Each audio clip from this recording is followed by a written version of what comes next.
Twelfth में अगर हम बात करें जेनेटिक्स के अलावा एक चैप्टर जो बहुत इंपॉर्टेंट है, अंडरस्टैंडिंग वाला चैप्टर है, मजेदार चैप्टर है, समझते हुए कब आप इसमें इतना अच्छा स्कोर कर जाते हो आपको पता भी नहीं चलता है, that is your SRFP which is sexual reproduction in flowering plants. तो एंथर के अंदर आपके 4 माइक्रोस्पोरेंजिया प्रेजेंट होते हैं, hence the structure is called as tetrasporangiate micrometer। Previous year question इस लाइन को इस्तेमाल किया गया था। 25 to 50 micrometre are the dimensions of your pollen grain. और आपको नीट में सिलेक्शन करवा करके वो छोड़ेंगे, आपको डॉक्टर बना करके छोड़ेंगे, हाथ पकड़ के वो एम्स दिल्ली छोड़ करके आती हैं, इनकी एक्सपर्टीज है इस चीज में। तो 7 cell 8 nucleate structure is your embryo सेक।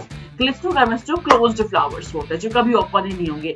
अब ओपन ही नहीं होगा, क्लोज ही रहेगा, तो हमेशा इसमें ऑटोगैमी ही तो होगा। Cleistogamy is disadvantageous as there is no chance for cross pollination.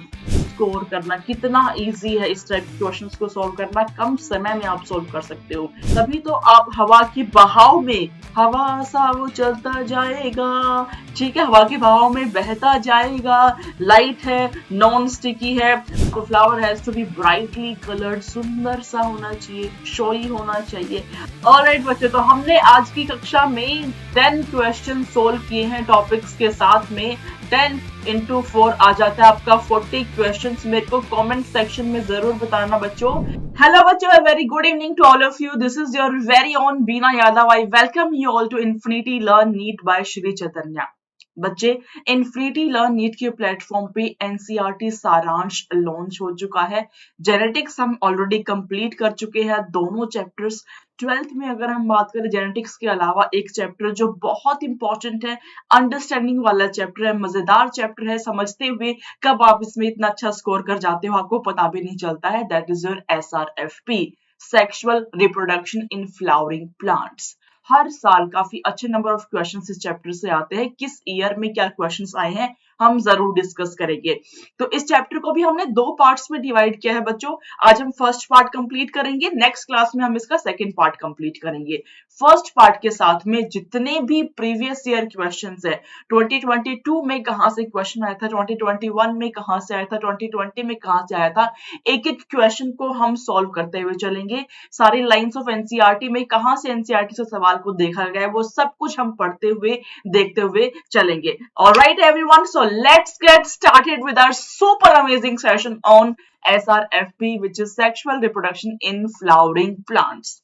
भाई अगर हम बात करें प्लांट्स की बच्चों, अगर हम बात करें प्लांट्स की मेरे बच्चों, तो प्लांट्स की जितनी भी कैटेगरीज है सबके अंदर angiosperm is the only one जिसमें फ्लावर्स प्रोड्यूस होते हैं। तो ऐसा क्या खास है उस प्लांट में, समझते हैं हम। उससे पहले मैं आपको एक तथ्य दिखा दूं, एक फैक्ट दिखा दूं कि 2017 से 2022 तक कितने क्वेश्चंस, किस टॉपिक से क्वेश्चंस इस टॉपिक से आए हुए हैं। तो अगर हम बात करें 2022 की, तो बच्चे आपका एंटेमोफिली से क्वेश्चन आया हुआ था, क्लिस्टोगैमस फ्लावर से सवाल आया हुआ था। ये एक एक सवाल हम सॉल्व करेंगे, दोनों क्वेश्चन जो आए हुए थे वो हम सॉल्व करेंगे आज ही की क्लास में।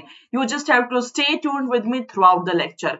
2021 की अगर हम बात करें तो पोलिनेशन टाइप पे क्वेश्चन आपसे पूछ लिया था, एम्ब्रियो सेक पे आपसे सवाल पूछा गया है, पोलन वायबिलिटी पे, फैमिलीज पे। 2020 के अंदर sporophytic and gametophytic plant parts पे, ओव्यूल के स्ट्रक्चर पे, pollination in water lily and water hyacinth. ये तो एक ऐसा क्वेश्चन है जो एग्जामिनर का फेवरेट है, ये 2 बार रिपीट हो चुका है, 16 में भी आया था, 2020 में भी एज इट इज क्वेश्चन आपका रिपीट हुआ था विदाउट एनी मॉडिफिकेशन। एक शब्द को भी मॉडिफाई किए बिना सेम सवाल पूछ लिया था एग्जामिनर ने। 2020 में बच्चे एनिमोफिली से सवाल आया था, 19 में nucellus, parthenogenesis, double fertilisation, post fertilisation events, इस टॉपिक से आपकी क्वेश्चन आए थे। 18 में again double fertilisation, pollen cryopreservation. 17 में pollination agents, pollination type, female gametophyte, edible part in coconut and anemophily. तो ये कुछ टॉपिक्स हमने डिस्कस करे जिसपे कि हर साल क्वेश्चन आता है। तो इस चैप्टर से ये टॉपिक तो बिल्कुल भी नहीं छोड़ने हैं, क्योंकि पता है जब एग्जामिनर आपका पेपर बनाता है ना, तो इतने सारे 10 ईयर के पेपर लेकर के बैठता है, कोई नया क्वेश्चन तो उसको बनाना नहीं है, तो उसे 20 साल के क्वेश्चंस में से वो ढूंढ ढूंढ के खोजता रहता है कि यार ये वाला चैप्टर में ना इस टॉपिक से सवाल उठा देते हैं। इस बार क्वेश्चन में ना एक दो लाइन चेंज करके एक वर्ड चेंज करके बना देते हैं, बनाते एंजियोस्पर्म्स पे ही, लेकिन डबल फर्टिलाइजेशन ना पूछ करके एम्ब्रियो सैक के बारे में पूछ लेते हैं। तो बच्चे आपके मोरलेस वही टॉपिक से सवाल आते हैं, तो जो टॉपिक्स रिपीट हो रहे हैं साल दर साल, वो टॉपिक्स तो आपको जरूर जरूर जरूर पढ़ करके जाने हैं। ऑलराइट, तो अगर हम बात करें बच्चे प्लांटिक किंगडम की, तो we have 5 different kind of plants. We have algae जो सबसे प्रिमिटिव होता है, we have bryophytes, we have pteridophytes, gymnosperm, and the most advanced plant which is your angiosperm. तो एंजियोस्पर्म जो है ये सबसे एडवांस प्लांट है, एंड इसी प्लांट को नवाजा गया है ऐसी शक्तियों से कि ये फ्लावर को प्रोड्यूस कर पाते हैं। तो कैसे फ्लावर बनता है, फ्लावर का क्या काम होता है, लेट्स अंडरस्टैंड। तो अगर हम बात करें बच्चे फ्लावर की, इन case of angiosperm, it is basically reproductive organ. ये रिप्रोडक्टिव यूनिट होता है इस प्लांट की। इसी फ्लावर के अंदर आपका रिप्रोडक्शन होने जा रहा है। Male and female reproductive part are present within the flower itself. तो फ्लावर की अगर आप बात करेंगे तो we have this swollen basal part which is called as thalamus. इसको बच्चे आप थैलेमस बुलाते हैं। रिसेप्टिकल भी कोई किताब लिख देगी, कोई टोरस लिख देगी, एक ही बात है, घबराने की बात बिल्कुल भी नहीं है। इस थैलेमस के ऊपर आपकी 4 डिफरेंट वॉल्स प्रेजेंट होती है। अगर मैं बात करूं सेक्स ऑर्गन की, सेक्सुअल पार्ट की, तो आई am having male sex organ which is called as androsium, which is male sex organ. Then I am having a female sex organ which is my gynosium. This is my female sex organ. तो apart from reproductive part कुछ और part भी present होते हैं जो कि essential हो, जो कि रिक्वायर्ड तो है, बट वो डायरेक्टली रिप्रोडक्शन में पार्टिसिपेट नहीं कर रहे। जी हाँ, answer is yes, we have sepals and we have petals. Sepals क्या होती है, किसी भी फ्लावर को अगर आप देखेंगे तो नीचे ग्रीन कलर का छोटा सा लीफ आपको नजर आता है, उसको आप सेपल कहते हैं। पेटल्स क्या होती है भाई, आप कहते हैं जो रोज फ्लावर है उसमें पिंक वैरायटी भी है, व्हाइट वैरायटी भी है, रेड वैरायटी भी है। तो जो ये वैरायटी आप बोल रहे हो ना, it is because of presence of petals only. तो जो पेटल का जो कलर है, जो कलर्ड पार्ट आपको दिख रहा होता है फ्लावर में, that would be your petal, वो आपका पेटल होगा। ऑलराइट, तो आपके सेक्सुअल पार्ट्स होंगे male sex organ, androecium and gynoecium. बाकी we have sepals and petals जो डायरेक्टली इन्वॉल्व नहीं है प्रोसेस में, बट इनडायरेक्टली ये रिप्रोडक्शन में हेल्प कर रहे होते हैं। तो बच्चे अगर हम बात करें मेल रिप्रोडक्टिव ऑर्गन की, दैट इज एंड्रोजियम, वो आपका एंड्रोजियम होता है। Androecium is basically group of stamens, यहाँ पे बहुत सारी स्टेमेंस पाई जाती है। नाउ व्हाट इज स्टेमन, अगर मैं इस फ्लावर के स्ट्रक्चर में देखिए, सी दिस ब्यूटीफुल डायग्राम, इतना बेहतरीन डायग्राम है ये। अगर मैं ये एक पार्ट, एक स्टेमन को निकाल करके आपको दिखाऊं, तो स्टेमन में मुझे 2 पार्ट्स देखने को मिलेंगे। एक तो ये ऊपर वाला part which is called as anther, then this filament like structure, ये जो stalk like structure, that is your filament.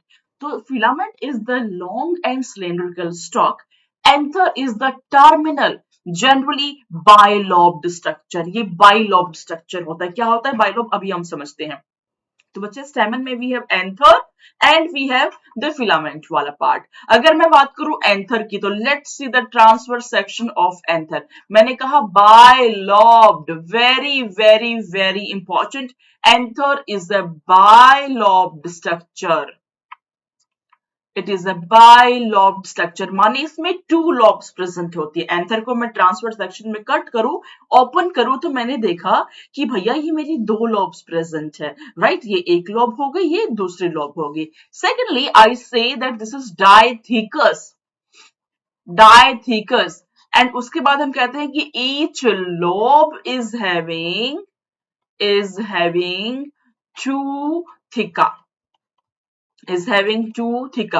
अब बड़े सारे बच्चे कंफ्यूज हो जाते हैं, मैम बाइलॉब्ड माने 2 लॉब्स प्रेजेंट है, डायथीकस माने 2 आपके थिका होंगे, 2 लेयर्स आपके होंगे, लेकिन ईच लॉब इज हैविंग 2 थिका, मतलब तो 4 थिका होने चाहिए। जी नहीं, ऐसा नहीं होता है। तो फंडा आप समझिए क्या है, बाइलॉब्ड मतलब आपकी 2 लॉब्स प्रेजेंट है। ये देखिए डायथीकस आप इस तरीके से कंपार्टमेंट्स में डिवाइड कर रहे हो, दिस इज माई 1 लॉब, ये मेरी एक लोब है। तो 1 lobe is having 1 thica and second thica. So that's why your each lobe is having presence of 2 thica.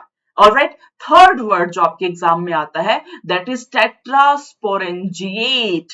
Tetrasporangiate, what is that? ध्यान से देखिए इस डायग्राम को। I am having this 1 microsporangia, 2 microsporangia, 3 microsporangia and 4 microsporangia. तो anther के अंदर आपके 4 microsporangia present होते हैं, hence the structure is called as tetrasporangiate.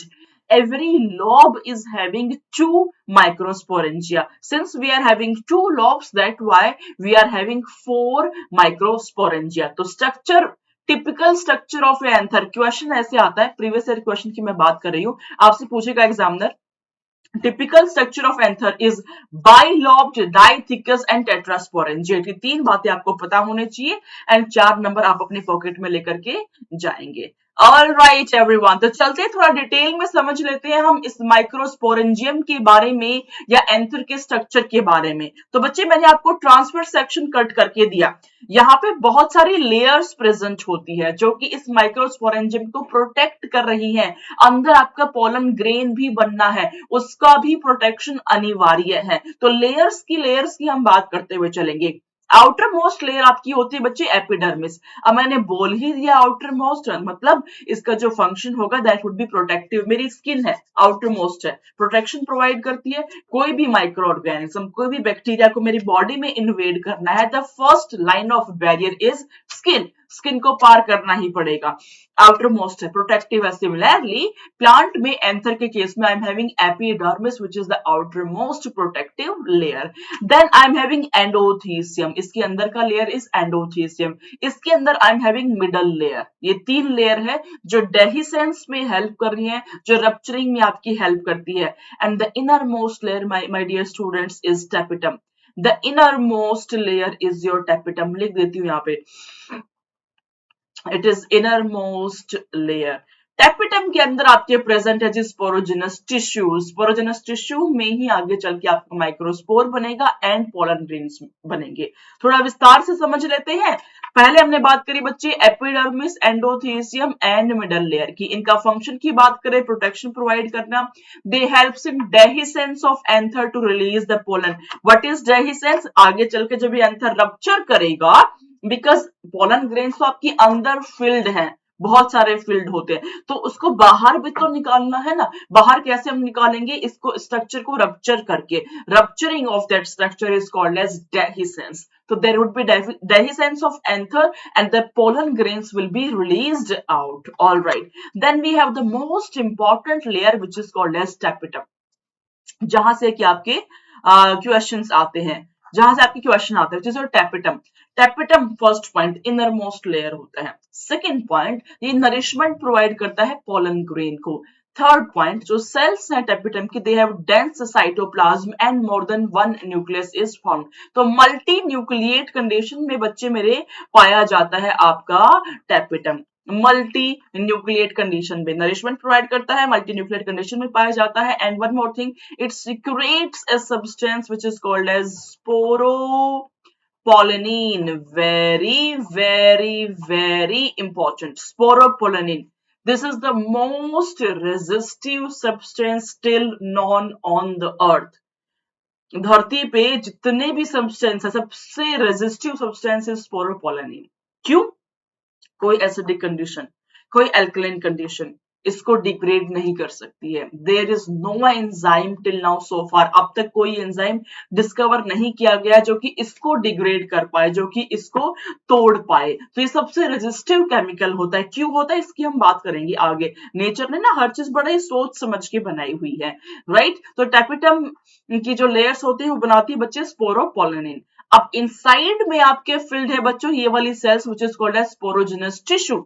The cells of sporogenous tissue undergoes meiotic division to form microspore tetrad. ये जो sporogenous tissue है यही आपका meiosis करता है एंड बना देता है microspore tetrad. Microspore tetrad. Alright, देख लेते हैं जी आगे। जो ये माइक्रोस्पोर टेट्राड है ये डिसॉल्व हो करके बनाता है आपका पोलन ग्रेन। डिफरेंस है माइक्रोस्पोर में एंड पोलन ग्रेन में, क्या डिफरेंस है हम अभी समझते हैं। जो पोलन ग्रेन है उसको आप मेल गैमेटोफाइट भी कहते हैं या आप इसको मेल सेक्स ऑर्गन भी कहते हैं। They develop from the microspore. कैसे डेवलप हो रहे होते हैं? Through the process of microsporogenesis. What is microsporogenesis बच्चे? जेनेसिस का मतलब होता है formation. Genesis is formation, माइक्रोस्पोरो is microspore. इसका मतलब ये हुआ मेरे लाल, माइक्रोस्पोर का फॉर्मेशन कराना कहलाता है microsporogenesis. As simple as that. किससे बनेगा? एमएमसी से। What is MMC? It is microspore mother cell. तो माइक्रोस्पोर मदर सेल में मियोसिस हो करके आपके माइक्रोस्पोर बनते हैं। कैसे बनते हैं जी, देख लेते हैं। ये आपकी पोलन मदर सेल है, इसको आप माइक्रोस्पोर मदर सेल भी कह सकते हैं। मियोसिस हुआ, आपके 2 सेल्स बने। मियोसिस 2 में आपके 4 सेल्स बने, तो 4 हैप्लॉइड सेल्स आपके बन गए बच्चे। इसको आप माइक्रोस्पोर टेट्राड कह देते हैं। हाँ जी, कोई डाउट है तो प्लीज पूछ लेंगे। माइक्रोस्पोर टेट्राड आप इसको बोल देते हैं। आगे चलते हैं जी। जो ये माइक्रोस्पोर टेट्राड है, ऐसे बहुत सारे इवेंट्स होंगे, बहुत सारी सेल्स जो है वो मियोसिस करके टेट्राड बनाएंगी। तो इस तरीके से आपके माइक्रोस्पोर से फिल हो जाता है पूरा tissue. Inside each microsporangium, several thousand of microspores are formed and develop to form pollen grain that are released with the dehiscence of anther. All right, तो बात करते हैं पोलन फॉर्मेशन की। अब बच्चे जो मेरा ये माइक्रोस्पोर बन गया, vacuole will grow in the microspore. Vacuole grow करना शुरू कर देगा। A single large vacuole is formed and cell division will begin. जब सेल डिवीजन स्टार्ट होगा तो बड़ी ही मजेदार से एक चीज होती है, mitotic division will result in 2 sailed stage of the pollen grain. जो 2 सेल्ड स्टेज है, इसमें एक सेल में ज्यादा साइटोप्लाज्म है, इसलिए वो लार्ज साइज का बन जाएगा, उसको आप वेजिटेटिव सेल कहते हैं। दूसरा जो है वो स्मॉल साइज का बनेगा, इसमें कम साइटोप्लाज्म है। It will float in the cytoplasm of your vegetative cell. ये स्पिंडल शेप होता है, डेंस साइटोप्लाज्म एंड न्यूक्लियस इसमें प्रेजेंट होता है। तो we have 2 celled stage which is called as vegetative and generative. Vegetative large size वाला है, generative small size वाला सेल है। मोर देन 60% ऑफ प्लांट में ये 2 celled स्टेज पे ही पोलन ग्रेन आपका डेहिसेंस हो जाता है, मोर देन 60% में। What about the remaining plant? बाकी लेस देन 40% में क्या होगा? लेस देन 40% प्लांट में जो आपके जनरेटिव सेल है ये आगे चल के माइटोसिस में पार्टिसिपेट करेगा एंड ये 2 मेल गैमेट्स को बना देगा। So we are having 3 celled stage, एक vegetative and 2 male gamete. So this is your 3 celled stage. Alright, वैसे भी इवेंचुअली इस प्लांट में भी जो ये 2 सेल स्टेज है, आगे चल के जनरेटिव सेल जो है वो 2 मेल गैमेट को ही फॉर्म करेगा। That is the ultimate goal that we have. Alright, तो बच्चे मोर देन 60% ऑफ प्लांट के अंदर आपका 2 सेल स्टेज पे डेहिसेंस होगा एंड लेस देन 40 में आपका 3 सेल स्टेज पे डेहिसेंस हो जाएगा। पोलन ग्रेन के स्ट्रक्चर को अगर हम ध्यान से समझे, 25 to 50 micrometre, previous year question इस लाइन को इस्तेमाल किया गया था। 25 to 50 micrometre are the dimensions of your pollen grain. These are the vacuoles, as we can see these are the 2 male gamete. ये आपका वेजिटेटिव सेल का न्यूक्लियस हो जाता है। अगर हम बात करें आउटर लेयर्स की, मैंने कहा था स्पोरोपोलनिन का मैं आपको सिग्निफिकेंस समझाऊंगी, तो समझते हैं।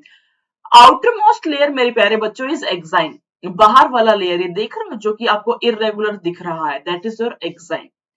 It is made up of sporopollenin, जो कि मोस्ट रेजिस्टिव ऑर्गेनिक मटेरियल है। मैंने कहा सबसे रेजिस्टिव होगा, कोई एंजाइम नहीं, कोई एसिड नहीं, कोई अल्कलाइन नहीं जो इसको ब्रेक कर पाए। तो नेचर ने इसको ऐसा क्यों बनाया? बच्चे आप समझिए, पोलन ग्रेन को बहुत सारी डिस्टेंस ट्रेवल करनी पड़ती है तब जाकर के वो फीमेल गैमेट से मीट हो पाता है।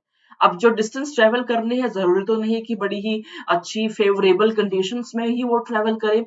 आपको कोई भी एडवर्सिटी देखने को मिल सकती है, कैसे भी कंडीशंस का सामना करना पड़ सकता है। तो जैसे भी कंडीशंस हो, चाहे आपका समझ लीजिए ज्यादा एसिड प्रोड्यूस हो गया है एनवायरमेंट में, ज्यादा एल्कलाइन कंडीशन है, कुछ एंजाइम्स मिल गए हैं आपको, वो सारी कंडीशन से आपको आर पार होना पड़ेगा।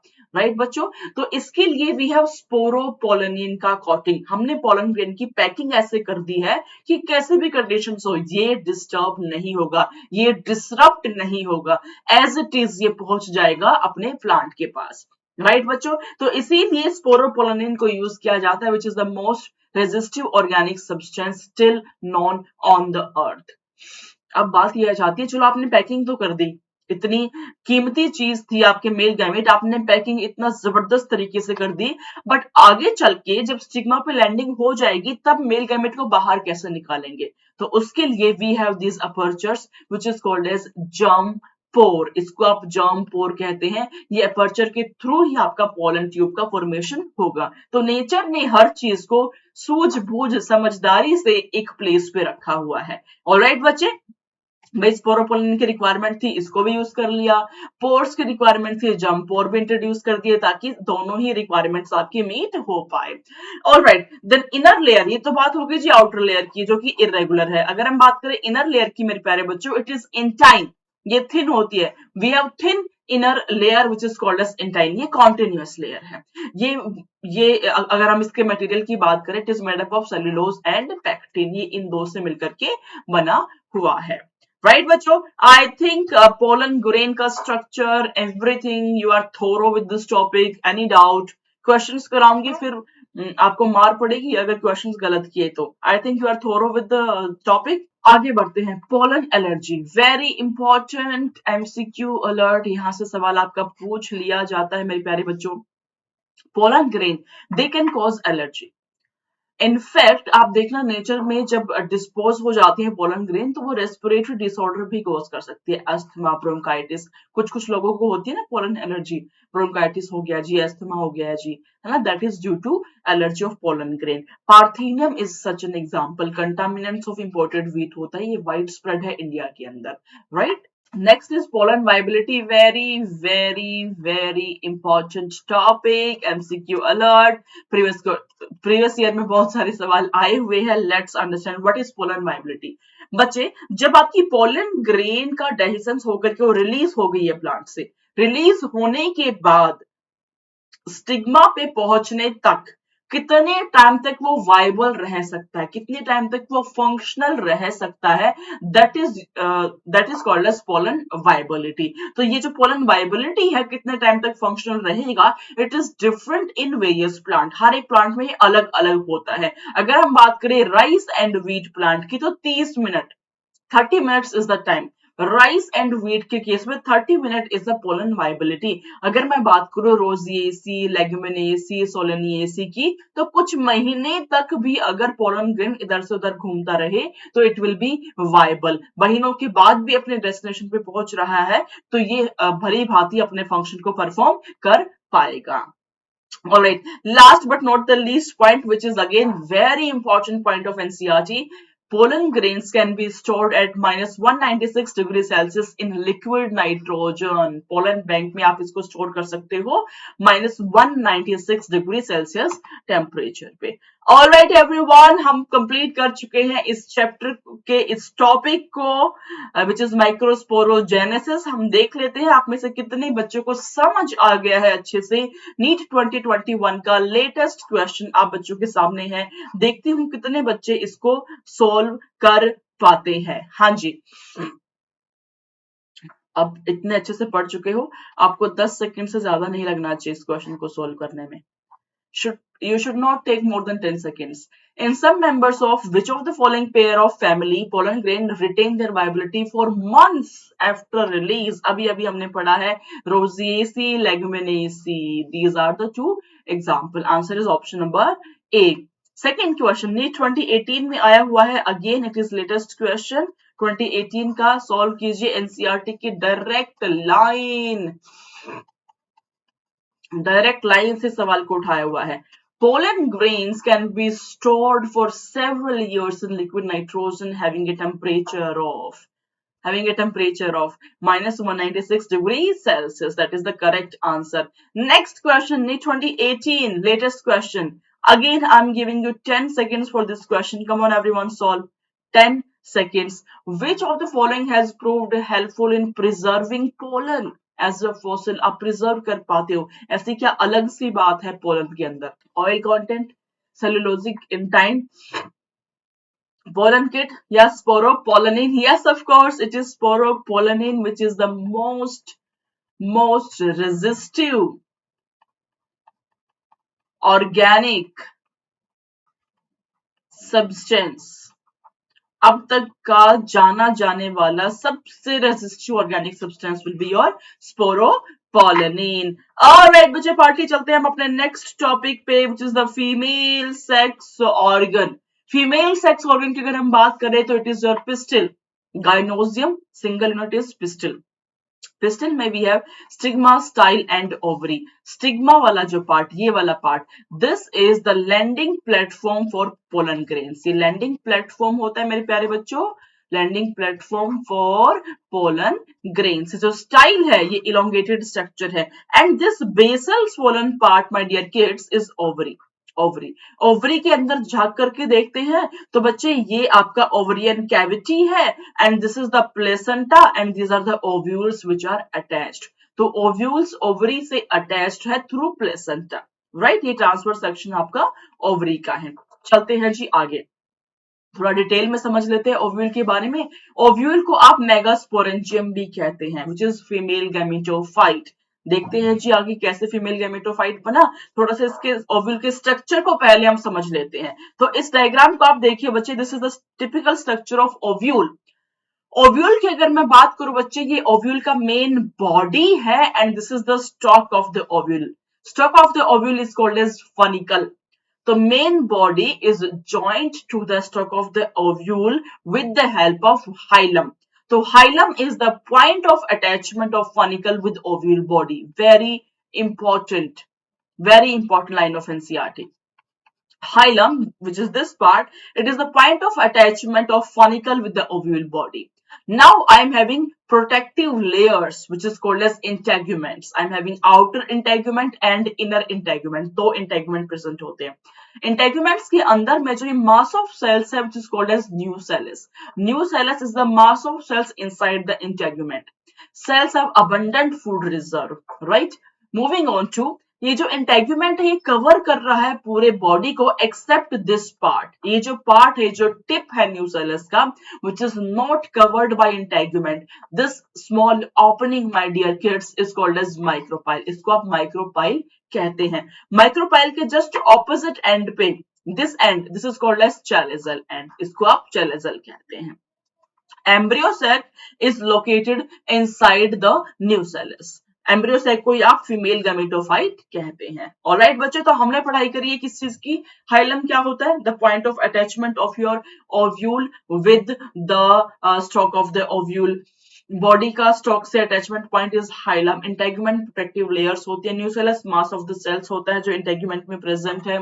देन माइक्रोपाइल, ये वाला पार्ट जो ओपनिंग प्रेजेंट है, that is micropyle. Just opposite we have chalazal, this is embryo sac which is your female gametophyte. तो देख लेते हैं बच्चों फीमेल गैमेटोफाइट कैसे आपका बन रहा होता है। by a process which is called as megasporogenesis, which is formation of megaspore through megaspore mother cell. Megaspore mother cell में जब होता है मियोसिस तो बना देता है बच्चों फीमेल गैमेटोफाइट। देखते हैं जी कैसे बनाता है, देखते हैं कैसे बनाता है। उससे पहले हम एक क्वेश्चन कर लें जो नीट 2020 में आया हुआ क्वेश्चन है। आपको दे दिया मैंने पूरा 10 seconds। Come on solve this question, come on, solve this question. The body of the ovule is fused within the funicle at a point of attachment, which is your hilum. Hilum +4 हो जाएंगे +4। अब आप सोच रहे होंगे कि ma'am की class पहले कर ली होती तो हमने बहुत अच्छा स्कोर किया होता लास्ट ईयर भी, है ना। यस, अब पछतायत होत क्या जब चिड़िया चुग गई खेत। तो अपने दोस्तों को, जो भी नीट एस्पिरेंट्स आपके आसपास में, आपके छोटे भाई बहन, उनको जरूर अवगत कराना कि इन्फिनिटी लॉ नीट पे बीना मैम पढ़ा रही हैं और आपको नीट में सिलेक्शन करवा करके वो छोड़ेंगी, आपको डॉक्टर बना करके छोड़ेंगी, हाथ पकड़ के वो एम्स दिल्ली छोड़ करके आती हैं। इनकी एक्सपर्टीज है इस चीज में। ऑलराइट, चलिए super. Then we have megasporogenesis के बारे में हम समझ लेते हैं। बच्चे we have megaspore mother cell which is 2n, इसमें मियोसिस 1 होता है तो 2 आपके न्यूक्लियस बने, मियोसिस 2 हुआ 4 आपके बने, एक और मियोसिस हुआ तब जाकर के आपके 8 बनते हैं। तो जो मेगास्पोर टेट्राड यहाँ पे बन गया, बेसिकली कहानी क्या होती है, यहीं पे ही आपका मियोसिस रुक जाएगा। आउट ऑफ दीज 4 मेगास्पोर्स, कहाँ गई जी मेरी slide, out of these 4 megaspores बच्चों 3 will degenerate, 3 will degenerate and only 1 will be functional, एक ही functional रहेगा। ये माइक्रोस्पोरोजेनेसिस में ऐसा नहीं था, सबके सब functional थे, इसमें 3 degenerate हो जाएंगे, एक ही functional रहेगा। जो functional होगा वो आगे चल करके आपका फीमेल गैमेटोफाइट बनाएगा, राइट। तो आपका एक ही स्पोर पार्टिसिपेट कर रहा है, एक ही मेगास्पोर फंक्शनल है, that's why this is called as monosporic development, इसलिए आप इसको मोनोस्पोरिक डेवलपमेंट कह देते हैं। कैसे बनाता है जी, एक बार माइटोसिस हुआ, 2 सेल्स बने, दोबारा हुआ 4 बने, तीसरी बार हुआ 8 बन गए। अब इन 8 सेल्स को हमें अरेंज करना है। 8 सेल्स को कैसे अरेंज करते हैं जी, यहाँ पे आपकी 3 सेल्स अरेंज हो जाएंगी, ये 2 सेल्स आपकी सिनर्जिड होती हैं, ये आपकी एग सेल है, यहाँ पे 3 जो है वो आपकी एंटीपोडल सेल्स होती हैं, और ये आपकी पोलर न्यूक्लियाई है, ये आपकी पोलर न्यूक्लियाई है। ठीक बात है जी। अब अगर हम देख लें इस स्ट्रक्चर को बड़े ही ध्यान से, काउंट कर लें नंबर ऑफ सेल्स को, जहां से कि आपका सवाल आता है बार बार। अगर हम नंबर ऑफ सेल्स को काउंट करें मेरे प्यारे बच्चों, आई am having 7 sales, 1 2 3 4 5 6 7, 7 cells and 8 nucleus, 3 4 5 6 7 8, तो 7 cell 8 nucleate structure is your embryo sac, it is your embryo cell. ये 8 न्यूक्लिएट कैसे हो गया, जो सेंटर में आपका सेकेंडरी न्यूक्लियस है, जो पोलर न्यूक्लियाई है, ये फ्यूज नहीं होता है आपस में, ये n+n कंडीशन को मेंटेन करता है, राइट। तो सेल तो एक हुई बट न्यूक्लियस आपके 2 हो गए हैं। वेरी इंपॉर्टेंट, नीट 2021 का लेटेस्ट क्वेश्चन, 10 सेकंड भी नहीं यार, 1 सेकंड में सॉल्व होना चाहिए, 1 सेकंड में सॉल्व होना चाहिए सवाल। Come on, a typical angiosperm embryo sac at maturity is 8 nucleate 8 celled, 8 nucleate 7 celled, 7 celled 8 7 nucleate 8 celled, 7 nucleate and 7 celled, yes of course, हाँ जी, it is 7 celled and 8 nucleate। ठीक बात है जी, +4 आ गए 1 सेकंड के अंदर ही, चलो शाबाश। चलते हैं नेक्स्ट टॉपिक पे विच इज पॉलिनेशन। अबे हमने पढ़ लिया पोलन ग्रेन फॉर्मेशन, हमने पढ़ लिया जी आपके एग सेल्स बन चुके हैं एम्ब्रियो सैक के अंदर, ठीक है। अब आता है जी pollination. Pollination is transfer of pollen grain, transfer कराना पोलन ग्रेन का कहलाता है पॉलिनेशन। अब देखिए 3 तरीके से ट्रांसफर आपका हो सकता है, from anther to the stigma of a pistil. Majority तौर पे देखें तो 2 तरीके हैं, self pollination and cross pollination. अगर एक ही प्लांट इन्वॉल्व हो उसको आप सेल्फ पॉलिनेशन कह देते हैं, 2 प्लांट इन्वॉल्व हो आप उसको आप क्रॉस पॉलिनेशन कह देते हैं। बट सेल्फ पॉलिनेशन में भी 2 डिफरेंट टाइप्स होती है, ऑटोगैमी एंड जिटेनोगैमी। अगर within the same flower होता है पॉलिनेशन, उसको आप कहते हैं बच्चे ऑटोगैमी, उसको आप कहते हैं मेरे लाल ऑटोगैमी। अगर same plant but 2 different flowers में होता है, उसको आप कहते हैं बच्चों जिटेनोगैमी। लेकिन अगर 2 different flower of 2 different plant है, इसको आप कह देते हो बच्चों जीनोगैमी। इसी को आप एलोगैमी भी कह देते हैं, इसी को आप जीनोगैमी भी कह देते हैं, वन एंड सेम थिंग, कोई डिफरेंस नहीं है। चलिए जी थोड़ा विस्तार से हम समझ लेते हैं। तो मैंने कहा भैया 3 डिफरेंट टाइप ऑफ पॉलिनेशन आपके एग्जिस्ट करता है, वी हैव ऑटोगैमी, जिटेनोगैमी एंड जीनो और एलोगैमी। ऑटो माने self, it is a type of self pollination, एक ही फ्लावर, मैं आपको एक एक वर्ड बता रही हूं, अगर सेम फ्लावर में पॉलिनेशन होता है मेरे बच्चों, that would B autogamy. But अगर दो डिफरेंट फ्लावर्स हैं,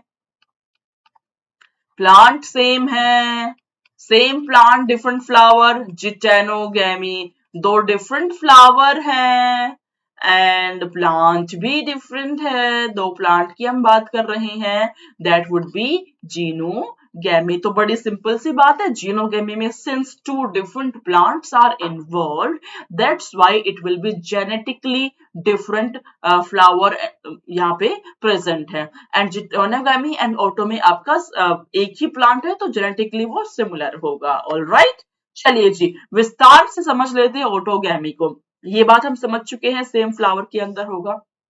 दूसरी बात, synchrony in pollen release and stigma receptivity. भाई आप एक बात बताओ, एक ही फ्लावर में आप चाहते हो कि एंथर आपका पोलन ग्रेन प्रोड्यूस करे, वही कि वही स्टिग्मा पे लैंड होकर के पोलिनेशन हो जाए, तो आपके पोलन रिलीज में एंड स्टिग्मा के रिसेप्टिविटी में एक सिंक्रोनी होना जरूरी है, तभी ऐसा विजिबल हो पाएगा। तो एंथर एंड स्टिग्मा पास पास होने चाहिए, पहली चीज, सेम हाइट पे होने चाहिए, दूसरी चीज मैच्योरेशन का टाइम सेम होना चाहिए, तीसरी चीज, तभी आपका ऑटोगैमी फिजिबल हो पाएगा। तो ऑटोगैमी में की बात करें हम, we have cleistogamous flowers and chasmogamous flowers. Cleistogamous जो क्लोज्ड फ्लावर्स होते हैं, जो कभी ओपन ही नहीं होंगे। अब ओपन ही नहीं होगा, क्लोज ही रहेगा, तो हमेशा इसमें ऑटोगैमी ही तो होगा, कोई चांस ही नहीं है बाहर से पोलन ग्रेन आ पाए। तो भाई ये तो plant has to be self sufficient, बाहर से पोलन ग्रेन आने की कोई जरूरत नहीं है, हमें रिक्वायरमेंट नहीं है। तो क्लोज्ड फ्लावर्स होते हैं which do not open at all. Chasmogamous exposed होते हैं, तो यहाँ पे anther and stigma are brought together by various mechanism. Height same होनी चाहिए, मैच्योरिटी सेम टाइम पे होनी चाहिए, सारे तथ्य आपके चेस्मोगैमस फ्लावर के लिए सही प्रूव होते हैं। अगर हम बात करें क्लिस्ट्रोगैमस फ्लावर की बच्चे, तो plant such as viola, oxalis, commelina, they produce these flowers. Anther dehiscence within the flower bud होगा. Pollen grain come in contact with the stigma. There will be production of assured seed set. ऐसा क्यों? Very important line. Very important line. ऐसा क्यों? भैया बाहर के external agency पे कोई डिपेंडेंसी ही नहीं है, हमारे को कोई पॉलिनेटर की रिक्वायरमेंट ही नहीं है। इसका मतलब कि पक्का है कि सीड सेट तो बनेगा ही बनेगा, बिकॉज वहीं पे पॉलन ग्रेन है, वहीं पे स्टिग्मा है, तो फॉर श्योर आपका पॉलिनेशन भी होएगा, फर्टिलाइजेशन भी आपका वहीं की वहीं हो जाएगा। ऑलराइट बच्चे, तो नेक्स्ट आता है आपका जिटेनोगैमी, जहां पे दो फ्लावर इन्वॉल्व है सेम प्लांट के, दैट वुड बी जिटेनोगैमी। एक लाइन जो बड़े बच्चों को समझ में नहीं आती है उसको हम आज ही समझ लेते हैं, and it is important line also. Geitonogamy is functionally cross pollination involving a pollinating agent. अगर हम जेनेटिकली बात करें तो ये ऑटोगैमी है, फंक्शनली बात करें तो क्रॉस पॉलिनेशन है। भाई जेनेटिक की मतलब ये हुआ कि वेरिएशंस तो आ नहीं सकती, सेम प्लांट के दो डिफरेंट फ्लावर्स ही है, तो जेनेटिक वाइज आप देखें तो ये ऑटोगैमी हो जाता है। बट फंक्शन अगर आप देखो, दो फ्लावर तो दोनों का हाइट कुछ डिफरेंट होगा, दो फ्लावर्स इन्वॉल्व है, तो हमें एक्सटर्नल एजेंसी की रिक्वायरमेंट पड़ेगी, हमें किसी पोलिनेटर की रिक्वायरमेंट पड़ेगी। तो फंक्शनली तो ये क्रॉस पोलिनेशन है, बट जेनेटिकली ये ऑटोगैमी है, which is self fertilisation. All right. Last but not the least is your genogamy. Transfer of pollen from anther of one flower to stigma of genetically different flower is your genogamy. यहाँ पे हमें external agencies की requirement पड़ती है, जिसको कि आप pollinators कहते हैं। वो बाहर की एजेंसी कुछ भी हो सकती है, वो बायोटिक हो सकती है, वो एबायोटिक भी हो सकती है, बट यस हमें बाहर से कोई हेल्प की रिक्वायरमेंट पड़ेगी। वो हेल्प आपकी पोलन ग्रेन को स्टिग्मा तक रीच आउट कराने में हेल्प करेगा, बस इसकी हमारे को रिक्वायरमेंट होगी। इसके अलावा हमें कोई प्रॉब्लम नहीं है जीनोगैमी के अंदर। यहाँ पे आपकी वेरिएशंस आएंगी, यस ऑफ कोर्स, क्यों? क्योंकि यहाँ पे ही तो आपके दो डिफरेंट फ्लावर, दो डिफरेंट प्लांट इन्वॉल्व है, that's why it will bring variations, ये वेरिएशंस लेकर के आएगा। और वेरिएशंस तो बहुत इंपॉर्टेंट है for evolution purpose, you know it very well. तो इवोल्यूशन के लिए इंपॉर्टेंट होती है आपकी ये वेरिएशन। चलिए जी, एक सवाल हम कर लेते हैं नीट 2022 में लेटेस्ट लास्ट ईयर का क्वेश्चन है बच्चे, लास्ट ईयर का क्वेश्चन है, सॉल्व कीजिए मेरे बच्चों इसको। We have two statements, 1 and 2. First is cleistogamous flowers are invariably autogamous. जो क्लिस्टोगेमस फ्लावर्स होंगे वो हमेशा ऑटोगेमस होंगे। नंबर 2 स्टेटमेंट कहती है cleistogamy is disadvantageous as there is no chance for cross pollination. Cross pollination का कोई चांस नहीं है। In the light of the above statement you have to choose the correct answer from the options given below. दो statements हैं, cleistogamous flowers are invariably autogamous and this is disadvantageous as there is no chance for cross pollination. हाँ जी, come on come on come on, दोनों statement correct है, incorrect है बच्चे, दोनों ही statement perfectly correct है। अभी अभी मैम ने आपको समझाया कि क्लिस्टोगेमस फ्लावर्स तो हमेशा ऑटोगेमस होंगे बिकॉज क्लोज्ड है भाई, बाहर से पोलन ग्रेन आ ही नहीं सकती है। सेकंड स्टेटमेंट डिसएडवांटेजेस है क्योंकि कहा यहाँ पे क्रॉस पोलिनेशन नहीं हो पाता है तो आपकी वेरिएशंस नहीं आ पाएंगी, which is important step for your evolution. Variation नहीं होंगी, एवोल्यूशन नहीं होगा, ठीक है। तो आपके +4 हो जाते हैं इसी के साथ में। इजी क्वेश्चन था, आप बड़े इजीली इसको सॉल्व कर पाए। नीट 2021 लेटेस्ट देख लो, अब इस टॉपिक से कितने क्वेश्चंस आए। 2021 का मैं सवाल करा रही हूँ, सारे लेटेस्ट क्वेश्चन लाती हूँ बच्चों के लिए। सेशन को शेयर जरूर किया करो दोस्तों के साथ में, लाइक शेयर सब्सक्राइब करना बिल्कुल ना भूले।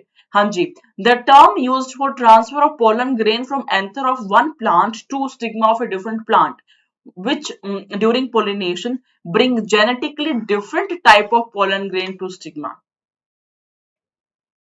हाँ जी, anther of one plant to stigma of a different plant, दो डिफरेंट प्लांट की बात कर रहे हैं, जेनेटिकली डिफरेंट वेरिएशंस लेकर के आ रहा है। तो आप समझ जाओ जी, ऑटोगेमी है नहीं है, स्टेनोगेमी है नहीं है, कहीं ये जीनोगेमी या क्रॉस पॉलिनेशन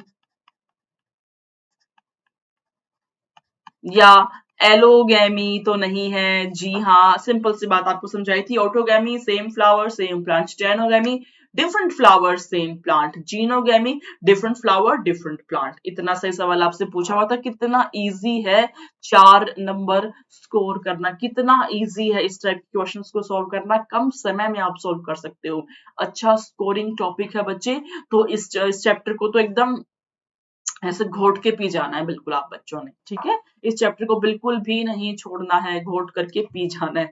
ऑलराइट, चलते हैं जी नेक्स्ट टॉपिक पे, विच इज द एजेंट्स। हमने बात करी बच्चे कि क्रॉस पॉलिनेशन के लिए हमारे को एक प्लांट से दूसरे प्लांट तक ट्रेवल करना है, हमारे को अपनी पोलन ग्रेन्स को दूसरे प्लांट तक लेकर के जाना है, ठीक है जी। तो इसके लिए हमारे को डिफरेंट एजेंट्स की रिक्वायरमेंट होती है। वो एजेंट्स कुछ भी हो सकते हैं, हवा हो सकती है, पानी हो सकता है, बर्ड्स हो सकते हैं, इंसेक्ट्स हो सकता है। So based upon this thing कि वो एजेंट क्या है, वो कोई लिविंग ऑर्गेनिज्म है या फिर वो कोई नॉन लिविंग चीज है, हमने इसको दो तथ्य में डिवाइड कर दिया है, दो चीजों में डिवाइड कर दिया। One is biotic agent, second is abiotic agent. एक आपके बायोटिक है जो कि लिविंग वाले हैं, दूसरे एबायोटिक है। चलिए जी समझते हैं, शुरुआत करते हैं एबायोटिक से। अगर हवा, अगर एयर आपका ऐसे पोलिनेटिंग एजेंट वर्क करता है, उसको आप एनिमोफिली कहते हैं। तो transfer of pollen grain from mature anther to the stigma through wind is called as anemophily. It is very common in case of grasses, grasses के केस में ये बहुत ही कॉमन होता है। बट ऐसे फ्लावर्स को आप सोचिए कि आपका फ्लावर प्रेजेंट है, वहां से पोलन ग्रेन को लेकर के दूसरे किसी फ्लावर पे हमें रीच आउट कराना है, तो उस फ्लावर की कुछ प्रॉपर्टीज होनी जरूरी है। क्या क्या प्रॉपर्टीज होती है, वेरी इंपॉर्टेंट बच्चों, वेरी इंपॉर्टेंट बच्चों, एमसीक्यू अलर्ट लिख दे रही हूं, very important. There should be presence of numerous flowers, pollen grain जो है वो लाइट होने चाहिए, नॉन स्टिकी होने चाहिए, तभी तो आप हवा के बहाव में हवा सा वो चलता जाएगा, ठीक है, हवा के बहाव में बहता जाएगा। लाइट है, नॉन स्टिकी है। अगर हम बात करें स्टिग्मा की तो वेल एक्सपोज्ड स्टेमन होना चाहिए, रिसेप्टिव होना चाहिए, रिसीव करने वाला होना चाहिए, फेदरी स्टिग्मा होना चाहिए, single ovule in ovary, single ovule, very important line of NCERT, flowers are packed into inflorescence. तो ये प्रॉपर्टीज उस फ्लावर की होनी चाहिए, बी इट पोलन ग्रेन की हम बात करें, बी इट हम फ्लावर की बात करें, तो ऐसी प्रॉपर्टीज आपकी हेल्प करती है उस फ्लावर को, उस प्लांट को विंड पॉलिनेशन के लिए। All right, second is hydrophily. Hydro माने पानी, वाटर। अगर water is the pollinating agent तो उसको आप हाइड्रोफिली कह देते हैं। तो ये ज्यादा ऑर्गेनिजम्स में, ज्यादा प्लांट्स में नहीं पाया जाता है, ये ओनली 30 जनवरी तक ही लिमिटेड होता है। मोस्टली मोनोकोट की केस में आपको देखने को मिलेगा। एग्जाम्पल की आप बात करेंगे, वेल्सिनेरिया, हाइड्रिला, मरीन सी ग्रासेस जैसे आपका जूस चेहरा हो गया, इस सब के अंदर आपका हाइड्रोफिली देखने को मिलता है। बात करेंगे वेल्सिनेरिया की। वेल्सिनेरिया प्लांट के अंदर बच्चों फीमेल फ्लावर जो है वो सरफेस ऑफ वाटर पे पहुंच जाता है पॉलिनेशन के लिए। मेल फ्लावर जो है पोलन ग्रेन वो रिलीज होता है सरफेस ऑफ वाटर के लिए, सरफेस ऑफ वाटर के ऊपर, वाटर करंट के थ्रू उसके बहाव के अंदर वो चलता रहता है, और फीमेल फ्लावर तो ऊपर पहुंच ही गया, जहां पे दोनों का मिलाव हुआ वहीं पे आपका पॉलिनेशन हो जाएगा। तो आपकी pollen grain are carried passively by water current, some of them eventually reach the female flower and the stigma, and finally pollination has been done. Sea grasses की अगर आप बात करें तो female flower remain submerged in the water, ये ऊपर नहीं गया है, तो pollen grain are release inside the water, पानी के बहाव में बह रहा है, जहां पे ही दोनों का मिलन हुआ वहीं पे ही पॉलिनेशन आपका हो जाएगा। ऑलराइट, तो जो कैरेक्टर्स है वो क्या होने चाहिए, long ribbon like pollen grain with mucilaginous covering होना is important in order to perform hydrophily. Hydrophily इसके अलावा बच्चे एनसीईआरटी ना एक बड़ी ही अच्छी सी एक बात लिखी हुई है जिससे कि 2 बार क्वेश्चन आपका आ गया था। एनसीईआरटी कहती है जैसे आपका वाटर हाइकेंथ हो गया, वाटर हाइकेंथ हो गया, आपका बच्चे वाटर लिली हो गया। अब नाम से देख के समझ में आता है कि इनमें जो पोलिनेशन होगा, इनमें जो पोलिनेशन है इट इज थ्रू वाटर, है ना, समझ में आता है। बट जी नहीं, ऐसा नहीं होता है। पोलिनेशन इन दोनों केसेस के अंदर ही पानी के थ्रू ना होकर के इंसेक्ट या विंड के थ्रू मीडिएटेड होता है। तो बेसिकली होता क्या है, पानी में ही रहने वाले प्लांट है ये पानी के ऊपर अपने फ्लावर को एक्सपोज करके रखते हैं और इंसेक्ट और विंड के थ्रू उसका पोलिनेशन होता है, ना कि वाटर के थ्रू। 2 बार इससे क्वेश्चन रिपीट हुआ है, 2016 में एंड 2020 में 2 बारी क्वेश्चन रिपीट हुआ है। ठीक है जी, क्वेश्चन भी हम समझेंगे। चलते हैं नेक्स्ट पे विच इज एंटमोफिली। एंटमो माने इंसेक्ट्स का जिक्र हो गया है, एंटमो माने इंसेक्ट्स की हमने बात कर दी है। तो ये मेरे बच्चे मोस्ट कॉमन टाइप है, इंसेक्ट्स के थ्रू पोलिनेशन होता है, उसको आप एंटमोफिली कहते हैं। इंसेक्ट्स की हम बात करें, मोथ्स, बटरफ्लाइज, वेस्प, बीज, बीटल्स। तो प्लांट जो होते हैं वो नेक्टर, एडिबल पोलन ग्रेन या शेल्टर प्रोवाइड करते हैं। सिंपल सी बात है, जब तक कि एबायोटिक एजेंट के थ्रू पोलिनेशन हो रहा है कोई प्रॉब्लम नहीं है। बायोटिक एजेंट से कराने के लिए, है ना, हम हैं जिंदा लोग, हमारे को चाहिए होती है रिश्वत। जब तक रिश्वत नहीं मिलेगी हम काम नहीं करते, है ना। आपको मम्मी बोलती है ना कि बेटा नीट क्लियर कर ले, फिर को लैपटॉप दिला दूंगी। बचपन में मम्मी बोलती थी बेटा इतनी पढ़ाई कर ले, तेरे को साइकिल दिला दूंगी, तेरे को चॉकलेट दिला दूंगी। तो ये रिश्वत ही तो होती है, माँ बाप बचपन से सिखा रहे होते हैं हमें, सभी लोग सिखा रहे होते हैं। तो हम ना कोई ग्रीड के ऊपर चल रहे होते हैं। तो सारे लिविंग ऑर्गेनिज्म की सेम कहानी है। अब इंसेक्ट से अगर आपको पोलिनेशन कराना है तो इन टर्न उसको कुछ जरूर देना पड़ेगा, अदरवाइज वो क्यों तुम्हारा पोलिनेशन करे। तो भाई प्लांट क्या करता है, अपने पास नेक्टर रखता है, एडिबल पोलन ग्रेन रखता है, शेल्टर रखता है, ताकि इंसेक्ट आए, उसको भी कुछ पेट भर जाए, खाना मिल जाए और उसका काम भी वो करके चला जाए। Give and take relationship has to be there in case of living organism. ठीक है, तो प्लांट ने अलग अलग मैकेनिज्म्स को डेवलप किया हुआ होता है ताकि वो गिव एंड टेक रिलेशन जो है वो मेंटेन रह पाए। ऑलराइट, अगर हम बात करें कैरेक्टर्स की बच्चे, तो जो फ्लावर है अब आप सोचिए ऐसे ही दबा कुचला सा फ्लावर है तो उसकी तरफ तो अट्रैक्ट होने से रहे इंसेक्ट, तो flower has to be brightly coloured, सुंदर सा होना चाहिए, शोई होना चाहिए ताकि इंसेक्ट खिंचा चला जाए उसकी तरफ। स्मॉल फ्लावर अगर है तो ग्रुप्स में प्रेजेंट होने चाहिए। लैंडिंग प्लेटफॉर्म पे आपको हनी नेक्टर कुछ मिलना चाहिए, या तो कोई स्मेल प्रोड्यूस करे, अच्छी बुरी कैसी भी, there has to be a smell ताकि इंसेक्ट उसकी तरफ खिंचा हुआ चला जाए।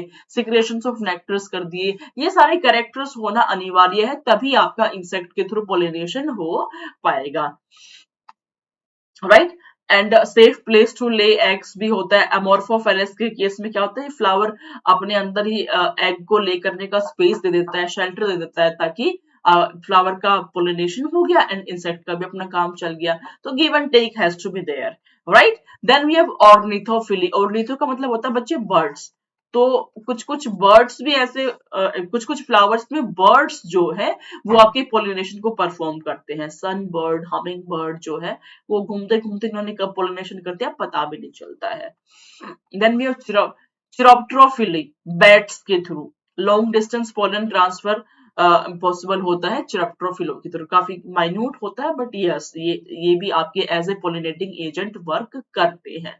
तो चलिए बच्चों कर लेते हैं कुछ क्वेश्चंस। हमने कंप्लीट कर लिया है आज फ्लावर का स्ट्रक्चर, एक्सक्यूज मी। हमने मेल सेक्स ऑर्गन की पूरी कहानी समझ ली, फीमेल की पूरी कहानी समझ ली, हमने पोलिनेशन पूरा समझ लिया, पोलिनेटिंग एजेंट्स पूरे समझ लिए। ठीक है, तो कुछ क्वेश्चंस कर लेते हैं। हमने लेटेस्ट क्वेश्चंस भी हम साथ साथ में करते हुए चले हैं। नीट 2022 में लेटेस्ट लास्ट ईयर का क्वेश्चन 30 सेकेंड्स दे रही हूँ मैं आपको। भाई क्वेश्चन में पूछा है इनकरेक्ट स्टेटमेंट, बीना मैम के बच्चों को पहले से समझा चुकी है मैम, इसको क्रॉस मार्क जरूर करना है, अंडरलाइन करे, क्रॉस मार्क करे। We have to find out incorrect माने गलत statement. Flower produce foul odour to attract flies and beetles, बिल्कुल odour has to be there, foul हो चाहे प्लेजेंट हो कोई फर्क नहीं पड़ता, करेक्ट स्टेटमेंट है। Pollination by wind is more common among abiotic pollination, बिल्कुल करेक्ट है। By water is quite rare in flowering plant, सिर्फ 30 जेनरा तक ही लिमिटेड है, मोस्टली मोनोकॉट्स होते हैं। Moths and butterflies are the most dominant pollinating agent among insect. Correct है, incorrect है, जल्दी बता दो। It is your incorrect statement, hence correct answer. कितना easy है, कितना साधारण सा सवाल है, कितना easily आप इसमें 4 नंबर अपनी पॉकेट में रख सकते हो। तो बच्चों आप समझो, एक्सक्यूज मी, मेरी तबीयत थोड़ी सी खराब है। तो आप समझो सिचुएशन की गंभीरता को कि आप बड़ा ही इजीली इस चैप्टर से स्कोर कर सकते हो। इस चैप्टर को बिल्कुल भी नजरअंदाज नहीं करना है, टॉपिक बाय टॉपिक पढ़ के जाना है, समझने वाले टॉपिक से सारे के सारे, कुछ रट्टाफिकेशन भी यहाँ पे नहीं है। 2020 फेज 1 का क्वेश्चन है, ये सेम क्वेश्चन 2016 के पेपर में भी आपको देखने को मिलेगा। सॉल्व करो, आई एम गिविंग यू 30 सेकेंड्स।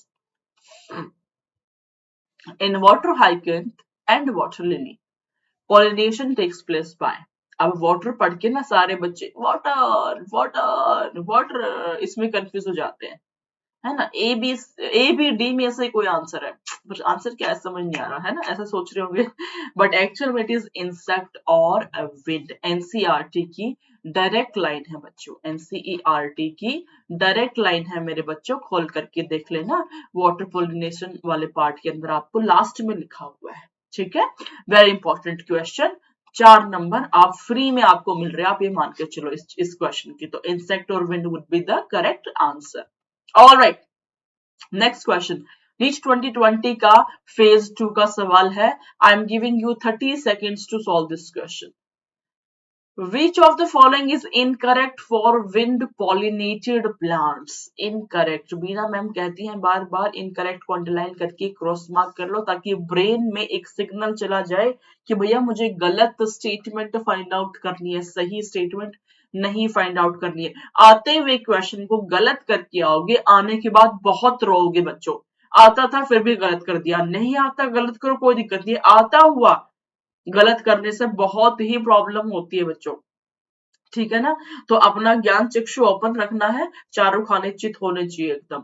गलत statement, Well exposed stamen and stigma, many ovules in each ovary. Flowers are small and not brightly colored. Wind pollination के अंदर भाई विंड तो एबायोटिक एजेंट है ना, ब्राइटली कलर्ड हो स्मॉल हो क्या फर्क पड़ता है उससे, ठीक है। Pollen grain are light and non sticky, इससे फर्क पड़ता है। करेक्ट है, करेक्ट है, करेक्ट है। Many ovules in each ovary या one ovule in each ovary, बता दो, है ना। अभी अभी समझाया था वन ओव्यूल, कैरेक्टर्स में बताया था one ovule in each ovary. Correct बात है बच्चों, ले जाओगे +4, ले जाएंगे +4, हाँ जी। ऑलराइट बच्चों, तो हमने आज की कक्षा में 10 क्वेश्चन सोल्व किए हैं टॉपिक्स के साथ में। 10 into 4 आ जाता है आपका 40 क्वेश्चंस। मेरे को कमेंट सेक्शन में जरूर बताना बच्चों कि आपने 40 क्वेश्चन नहीं 40 मार्क्स आप मेरे को बताना कमेंट में कि 40 में से कितने नंबर आप बच्चों के आए हैं। कुछ भी आपके सुझाव हो, कैसा आपको लेक्चर लगा, I will be looking forward to see your comments. Comments में आप जरूर बताया करो कि कैसा आपको लग रहा है, क्लासेस लगा करके कॉन्फिडेंस बूस्ट हो रहा है, नहीं हो रहा है, सारी बातें आप कमेंट्स में जरूर जरूर लिखा करो। ऑलराइट बच्चों, तो आज के लिए इतना ही। SRFP का सेकेंड लेक्चर कल आएगा आपका। आपको पढ़ाई करते रहना, अच्छे से क्वेश्चन सॉल्व करते रहना है। हम मिलते रहेंगे ऐसे ही, तब तक के लिए आप मस्त रहो, स्वस्थ रहो, व्यस्त रहो, त्रस्त मत हो, परेशान मत हो, खुश रहो। बाय बच्चों, love you all, God bless you, see you in the next class. Bye बच्चों।